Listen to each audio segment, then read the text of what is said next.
हमारा subconscious mind जो हम नहीं करते वो एक करता है। जिस पर हमारा कंट्रोल नहीं होता उस पर इसका कंट्रोल होता है। जैसे कि हम पूरा दिन सांस लेते हैं, बातें करते समय, चलते समय, यहाँ तक कि हम जब सोते हैं तब भी हम सांस ले रहे होते हैं। इसका मतलब ये है कि हमारा सबकॉन्शियस माइंड जब हम कॉन्शियसली अपना काम नहीं कर रहे होते तब भी ये काम करता है।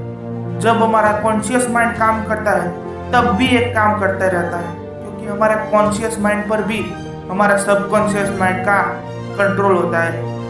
इसका मतलब ये है कि हमारे सबकॉन्शियस माइंड पर कंट्रोल पाना कोई आसान चीज़ नहीं है, लेकिन नामुमकिन भी नहीं है। हम भले ही इस पर कंट्रोल नहीं कर सकते पर इसको अपने तरीके से चला जरूर सकते हैं, अपने तरीके से प्रोग्राम जरूर कर सकते हैं। और वो तरीका है विजुअलाइजेशन और इमेजिनेशन। क्योंकि जब हम कॉन्शियसली किसी चीज़ को विजुअलाइज करते हैं तो उस पर हमारे सबकॉन्शियस माइंड की भी नज़र होती है, क्योंकि हमारे कॉन्शियस माइंड को भी हमारा सबकॉन्शियस माइंड कंट्रोल करता है। इसलिए जब तुम किसी चीज़ को विजुअलाइज करते हो तो उस पर तुम्हारा सबकॉन्शियस माइंड भी नज़र रखता है। और जो हम कहते हैं ना कि अगर किसी चीज़ हमें पसंद आ जाए तो हम उसे हासिल करने में लग जाते हैं। इसी तरह जब तुम किसी चीज़ को कई बार विजुअलाइज करते हो तो तुम्हारा सबकॉन्शियस माइंड भी उसे हासिल करने में लग जाता है, क्योंकि हमारा सबकॉन्शियस माइंड को भी वो पसंद आने लगता है।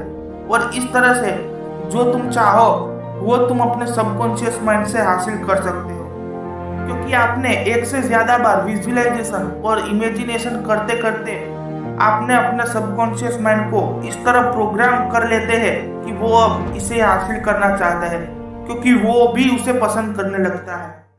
और ऐसे हमारा सबकॉन्शियस माइंड कॉन्शियसली हमसे ऐसे काम करवाएगा जैसे कि हमें जो चाहिए वो हम हासिल कर सकते हैं। इसलिए कहते हैं ना कि जो तुम चाहोगे वही पाओगे। What you think you become।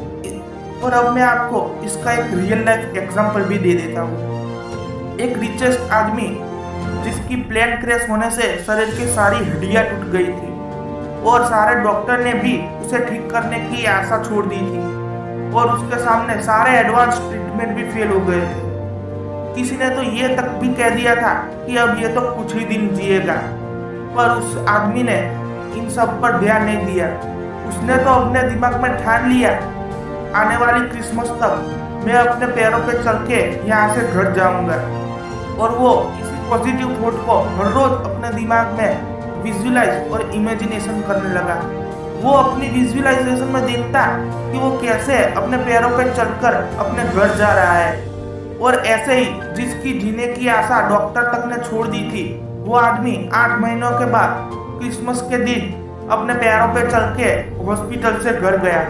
तो ये होती है सबकॉन्शियस माइंड की पावर। आप जो चाहे वो हासिल कर सकते हैं। ये कोई झूठी कहानी नहीं है, ये स्टोरी है the miracle man, the story of Morris Goodman. अगर आप चाहे तो इसे गूगल पे सर्च भी कर सकते हैं। और इसी तरह इमेजिनेशन और विजुअलाइजेशन की मदद से हम अपने सबकॉन्शियस माइंड को कंट्रोल भी कर सकते हैं और हम जो चाहे वो हासिल भी कर सकते हैं।